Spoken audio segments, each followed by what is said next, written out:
Halo anak-anak ibu semuanya, jumpa lagi bersama Ibu Lucy di sini. Nah, kali ini kita bertemu lagi dalam video pembelajaran tema 3 subtema 2 mengenai wujud benda di kelas 3 SD. Nah, kali ini kita akan belajar tentang materi bahasa Indonesia. Disimak ya anak-anak. Nah, kita akan belajar tentang wujud benda. Wujud benda, benda-benda di sekitarmu wujudnya dapat terbagi menjadi 3, yaitu wujud benda padat, benda cair, dan benda gas. Nah, bagaimana itu benda padat? Nah, benda padat adalah benda yang memiliki sifat bentuknya tetap. Diletakkan di mana-mana, bentuk benda padat ini selalu tetap. Volumenya juga tetap, ya. Volumenya atau isinya juga tetap.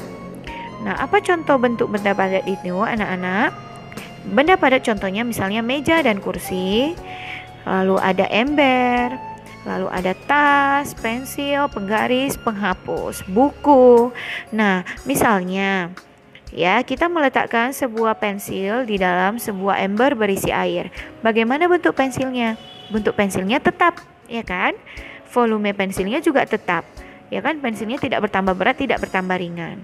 Nah, sama itu dia namanya jika kita meletakkan gelas di dalam di atas meja. Misalnya gelas itu bagaimana bentuknya? Ya tetap seperti gelas. Bagaimana volumenya? Tetap. Nah, itu namanya benda padat. Bentuk dan volumenya tetap. Diingat ya anak-anak. Nah, selanjutnya ada benda cair. Benda cair memiliki sifat yang pertama, bentuknya sesuai wadahnya. Mengalir dari tempat yang tinggi ke tempat yang rendah. Meresap ke celah-celah kecil, kan ke segala arah. Kita bahas satu-satu ya anak-anak. Sifat benda cair yang pertama, bentuknya sesuai wadahnya. Contohnya, jika ada air, ya air termasuk benda cair ya kan. Apa saja contoh benda cair anak-anak sebelum Ibu lanjutkan? Air, sirup, minyak, sabun cair, madu. Nah, benda-benda cair tersebut jika diletakkan di dalam gelas seperti ini, bentuknya akan seperti gelas ini. Jika diletakkan ke dalam mangkuk, maka bentuknya akan seperti mangkuk ini. Jika diletakkan ke dalam botol, maka bentuknya akan seperti botol. Jika diletakkan ke dalam termos Ibu Lucy, maka bentuknya seperti termos Ibu Lucy. Jika diletakkan di termos Ibu Lele, maka letaknya seperti termos Ibu Lele. Itulah artinya bentuk benda cair sesuai dengan wadahnya. Selanjutnya, benda cair mengalir dari tempat yang tinggi ke tempat yang rendah. Anak-anak ibu pernah melihat air terjun bukan? Nah, air terjun airnya mengalir selalu dari tempat yang tinggi ke tempat yang rendah. Misalnya kamu lihat lagi air sungai. Air sungai selalu mengalir dari tempat yang tinggi ke tempat yang rendah. Atau misalnya kamu menumpahkan sesuatu. Ya, kamu lihat di lantai. Kamu menumpahkan sesuatu di lantai. Maka kemana air itu mengalir? Berarti dia mengalir dari tempat yang tinggi ke tempat yang rendah, ke lantai yang rendah. Seperti itu dia anak-anak, sifat benda cair. Yang ketiga sifatnya yaitu meresap ke celah-celah kecil. Artinya benda cair ini bersifat meresap, ya, dia menyerap. Nah, contohnya seperti ini. Ada kain atau tisu kamu letakkan ke dalam sebuah gelas. Maka air itu akan meresap ke tisu itu sehingga air itu bisa meresap ke tisu itu basah atau kain itu basah dan membawa air keluar gelas. Nah, seperti ini ya anak-anak. Air itu kan meresap ke dalam tisu ini atau kain ini. Lalu karena dia meresap ke celah-celah kecil, maka dia bisa meresap ke seluruh bagian lalu tumpah ke bawah. Seperti itu. Yang keempat, maksud Ibu ya, ini yang keempat, menekan ke segala arah. Nah, apa maksudnya Bu menekan ke segala arah? Nah, perhatikan gambarnya. Nah, jika air dalam sebuah gelas atau sebuah botol, ini botolnya bocor, maka airnya akan tumpah keluar.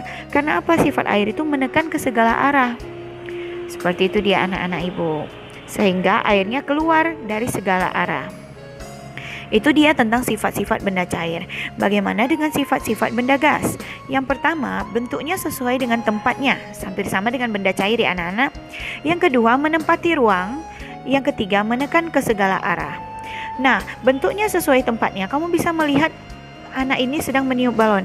Jika balonnya berbentuk lonjong yang warna biru ini, maka gas yang di dalam juga berbentuk lonjong.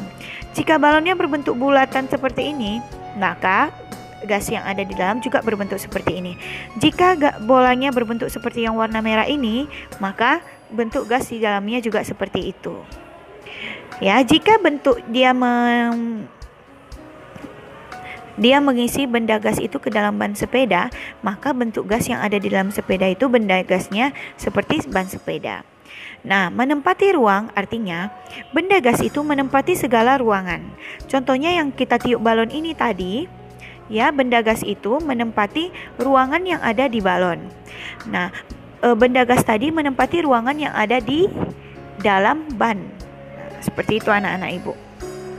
Ya, seperti ini namanya balon udara. Balon udara juga berisi gas. Dia menempati ruang. Jika tidak menempati ruang, maka akan nampak seperti penyot, ya anak-anak. Ini kan gas, tidak ada yang penyot balon. Karena apa? Gasnya yang ada di dalam itu menempati ruangannya sehingga nampak seperti padat. Nah, selanjutnya menekan ke segala arah. Pernah nggak sih kamu meniup balon?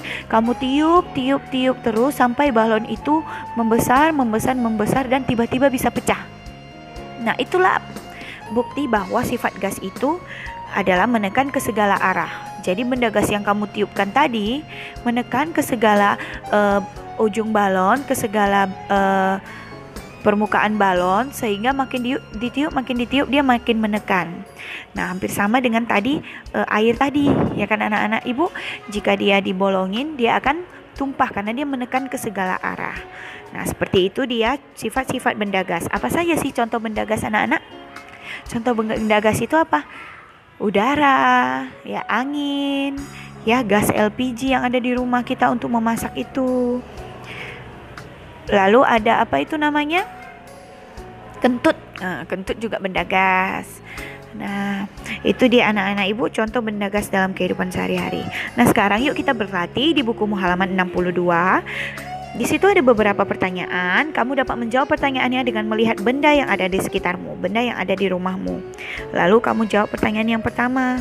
Benda dikelompokkan dalam 3 wujud. Wujud apa saja itu tadi anak-anak yang sudah kita bahas? Ya, benda padat, benda cair, dan benda gas. Selanjutnya, nomor 2, tuliskan 2 contoh benda padat di sekitarmu. Nomor 3, benda cair di sekitarmu.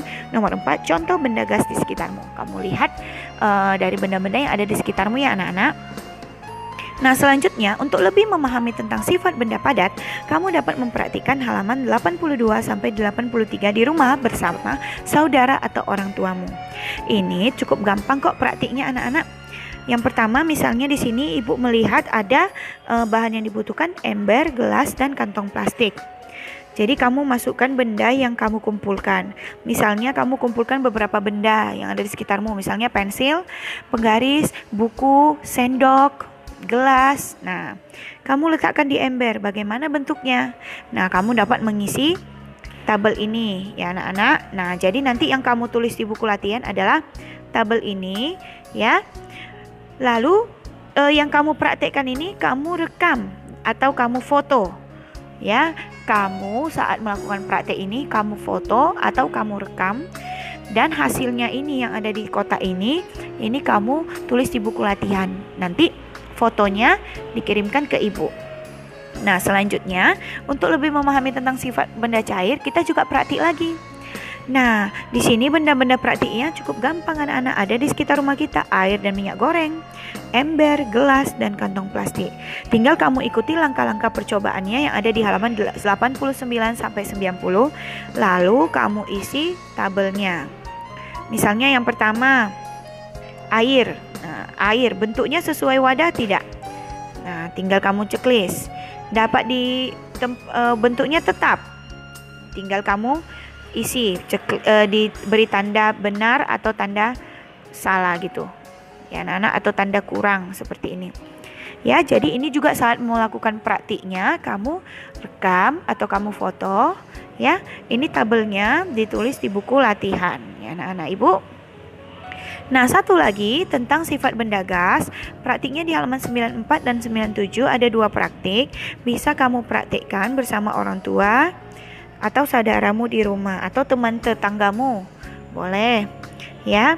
Ada yang dibutuhkan kantong plastik bening, balon, Ada yang percobaan kedua, benang, balon 2 buah dan sebatang lidi. Ya, nanti kamu bisa memfoto atau memvideokan ya praktikmu itu, lalu dikirimkan ke ibu. Minta bantuan orang tuanya ya anak-anak. Nah, selanjutnya ibu minta kamu mengamati benda-benda di sekitarmu.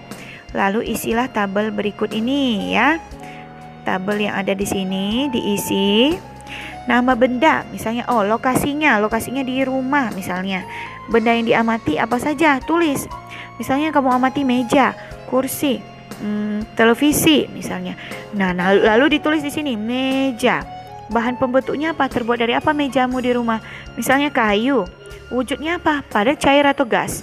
Padat. Fungsinya apa? Fungsi meja untuk meletakkan benda-benda. Nah, seperti itu dia ya anak-anak. Contohnya. Nah, itu dia pelajaran kita hari ini. Semoga anak-anak ibu dapat memahaminya. Jika kamu kurang memahaminya, boleh memutar ulang video ini atau menanyakannya kepada ibu. Jangan lupa tugas-tugasnya dilakukan di rumah. Minta tolong kerjasama orang tua dalam melakukan praktik ya. Terima kasih atas perhatiannya anak-anak ibu. Sampai jumpa di video selanjutnya. Jangan lupa tetap jaga kesehatan dan kebersihanmu di rumah. Bye bye.